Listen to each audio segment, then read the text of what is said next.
Round 10 of World Chess Candidates Tournament followed the standards that were set in the previous rounds.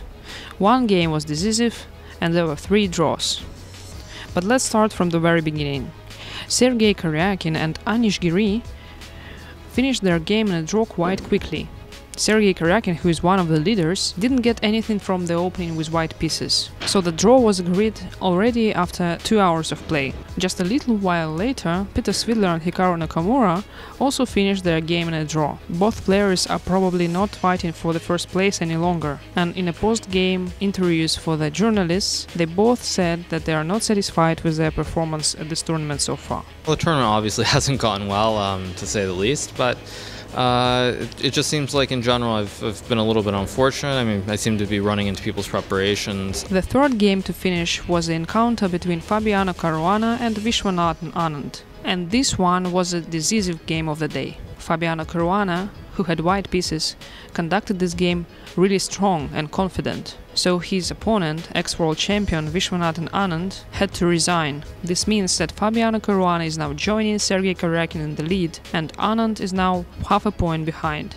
I think once you're staring defeat in the face and escape from it, it does help with confidence and believing in your own chances. And I mean, basically, if I had lost that game against Anish, I probably would have been out of contention for first place, or it would have been very difficult. So it was very important to hold that. Round 10 could be a rather short one, if not for the game between Levon Aronian and Vasiliy Topolov. In the Queens and Bishops endgame, the position was about equal, but both players tried to seek chances for several hours. However, none of them succeeded, and they had to agree a draw. After 10 rounds, the first place is shared by Sergei Karyakin and Fabiano Caruana. They both have 6 points. It is interesting that so far both of these players won against Hikaru Nakamura and Viswanathan Anand. But Karyakin did this in the first lap of the tournament, while Caruana did it in the second lap.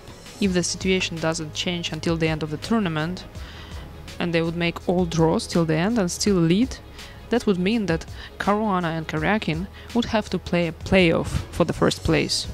Just half a point behind these two players with 5.5 points, there are Levon Aronian and Viswanathan Anand. Please stay tuned and follow us on worldchess.com.